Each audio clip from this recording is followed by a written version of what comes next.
What is happening, everybody, and welcome to today's episode of Why Did I Buy a Mini Truck? You might notice that the truck looks way different than it did in the last video, and that's because I lost an entire weekend's worth of footage that you guys should be seeing instead of this video. However, we're going to go over some of the things that we did over the weekend and some of the things that we still have left to do on the truck.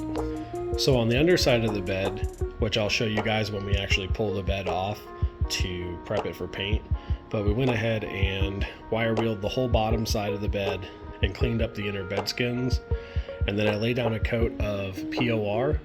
Once that was dry, I sprayed a Rust-Oleum bed liner just on the flat surfaces of the bed. Hopefully that will help prevent against any potential road debris or rock damage that you wouldn't see underneath that could expose some bare metal, which, as we all know, can eventually lead to rust. Now, in that last video, you guys saw that we used a expanding foam inside of the bed skins to not only bond them together, but also to make them sound a little bit more solid. I did end up adding some additional foam that I really wish I would have started with to begin with. So if you're ever going to do this to your truck, even if you have a stock bed, it'll really help make your bed not sound like a tin can. And that stuff is this Loctite gaps and cracks foam. This stuff works exceptionally well. The high density foam really fills and it bonds. I mean, it bonds. I'm sure I didn't clean every inch of the inside of the bed skins, and this bed has never been more solid. There's zero flex side to side. I mean, even just the bed itself, like the sound it makes, like it is solid compared to, that. And honestly, even that's quieter than your factory bed floor is going to be, because it has not only the POR but also the Rust-Oleum bed liner on it. I got the new latch strikers in the combo, like, so the part that goes on the frame or the body and then the part that goes in the door, those are in. Got the doors fitted up. There was no seals or anything in here, but I just want to double check all the gaps. The gaps look really good. We do still need to replace the bins, primarily on the driver side door, and I have those right here. So these bins also come with new inserts, which is really nice. The hard part is getting the old ones out, because they do have a tendency to seize in there. You guys can see that the fender flares are on the front and the rear. I think they turned out pretty well. There is a little bit of trimming I'd like to do down here. I'd like to maybe go ahead and just open this up a little bit and kind of taper it off toward the front of the bed skin. I kind of like the setup. There's obviously a huge gap here. These are gonna be for our future wheel and tire setup, but I'm not 100% sure if I'm in love with this style yet. If we do decide to change it, we'll have to figure out what we're gonna do on the bed. We might just get another bed and cut the skin and flare it that way, or we might go with a RX-7 style rear quarter, and on the front we will just get the 4x4 flares and we'll roll and pull them like they were before. But I don't want to make that decision just yet, because I have measured out what we're going to need for our wheel and tire setup, so I know what the barrels and the lips need to be and what we need to run as far as offset goes. So I think what we'll do is we'll get those wheels, because I really want to run a wide wheel. I'd like to run a 13 in the rear, and I can fit an 11 in the front, but I think we're going to go with just a 10.5 in the front, and we'll do a 13 in the rear. We're probably going to run a 6-inch barrel and a 3-inch lip. Actually, reverse that. It's going to be a 3-inch barrel, a 6-inch lip, and then in the front it's going to be a 6-inch lip and a 2-inch barrel, and that'll allow us to still have good radius when we turn, no spacers, nothing like that. As far as the offset goes, it's going to be a 0 in the rear, and it's going to be a 15 in the front. So we do also have the grill in here. Everything kind of lines up. There are some spots on the body that we need to just adjust, but really it's going to be minor adjustments, considering that the whole front of this truck is from another truck, and the radiator support, core support's all brand new. I think we're pretty close. We did a pretty good job. We do just need to kind of open up some of the holes in the fender a little bit. If we get new fenders, we'll also do that, but just so we have a little bit of movement so we can really fine tune everything on the front end. As far as the rear end of the bed goes, the body mounts are really weird. So originally when we got the truck, there were 2 bed spacers in the back and there was nothing in the front. Well, there's no spacers on it right now, and the body line is almost perfect. Here in the front, you can kind of see that there is a gap, a little bit of a gap here. Obviously, the bed isn't bolted down, so I think once it is bolted down, that gap will change. Like this little, I mean, it's got to be maybe a quarter or an eighth of an inch off. But I think the reason for that is we actually need to put a 1/4 inch rubber shim in the back, and then in the front here I'm actually going to use a close cell foam that will compress, but I just don't want it metal on metal as far as the bed mounts to the frame mounts go. So let's get on to the list of things that we need to do. Well, I already kind of went over that we need to do some adjusting here in the front. You can see here that we have almost no gap at all on the front. A lot of this damage was here already, so I'm not super worried about it. We have a little dent right here we need to pull, but everything else seems like it's going to line up pretty good. There's no hardware or anything up here.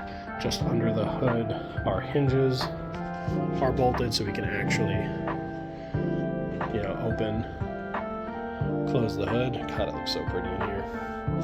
So now that that's kind of set where they need to be, I'm also going to mark on here. And then once we get everything bolted up, we're actually going to spray the hinges with the hood, and we're going to use the panel bonder, similar to what we used on the inner portion of the tub, that frame sealer, body sealer stuff. Worked pretty well, so we're going to do that. That's what the factory does. They also do the same thing around the door hinges, so we're going to do that as well, just to prevent any water from getting in between the hinge and the frame itself and cause any rust as well. Back here, unfortunately, the shocks that I ordered, they're just an OEM shock. I must have miscalculated when I measured the distance of it completely compressed, because the shock mounts on the upper portion unfortunately are too low, so the shock bottoms out before the actual suspension does. Pretty much what was happening is there was still a good 2 inches left of travel in the suspension, but the shock itself was just maxed out, max bottom. So we took them off, and now it definitely sits a lot lower in the rear. Not nearly as low, I think, as it used to. I'll have to check to see what it looked like before, but for some reason, I just don't feel like the back is nearly as low. If I'm not mistaken, I could have swore before that the C notch actually hit the axle, and we're pretty close, about an inch, half an inch, but I'm happy with what it looks like. It still lays frame, so you ain't gonna be able to see nothing, but still lays frame. So that's pretty nice. Let's see what else. I think the hood's pretty good. The grill lines up pretty well in the front. I'm excited to get started on it. So the next step after this is, now that we have everything fitted, we're going to make all of our adjustments in the front end that we need to, with the fenders and the hood and the cowl, make sure all that stuff lines up with the door. And then we're going to pull everything off again, and we're actually going to move all the body panels back into the other garage. We're going to leave the cab in here, and we're going to get started on some of the bigger projects we need to finish up in the cab before we spray and assemble the rest of the truck. Certain things like that include running the engine harness now. We also have all of our Deutsch connectors down there. So what we're going to do is, currently the way the harness is set up is it's one big piece, right? Runs into the engine. The only harness that's separate is the harness that actually goes to like the starter and the alternator.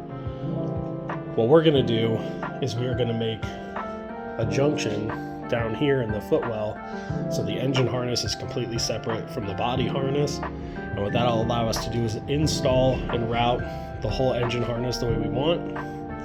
Then we can come in here, route the rest of the chassis harness.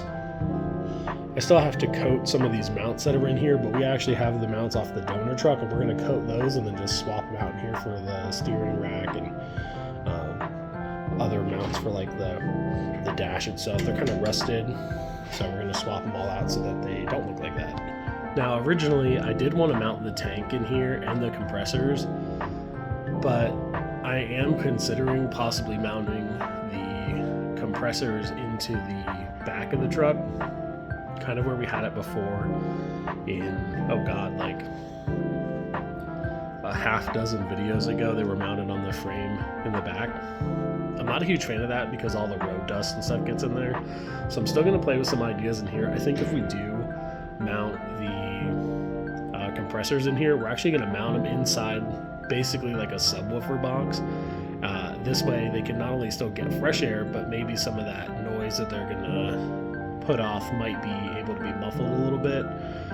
Realistically, it's not going to bother me too much. I'm just thinking like in the future, you know, whoever gets this truck or even myself might not like hearing the compressors kick on all the time. I don't think they're going to run constantly, but just when they do, sometimes it can be a little annoying. We do also need to go ahead and put a connector on the door poppers and get that stuff wired up. We need to finish the auxiliary fuse panel. So there's quite a bit of work in here to do.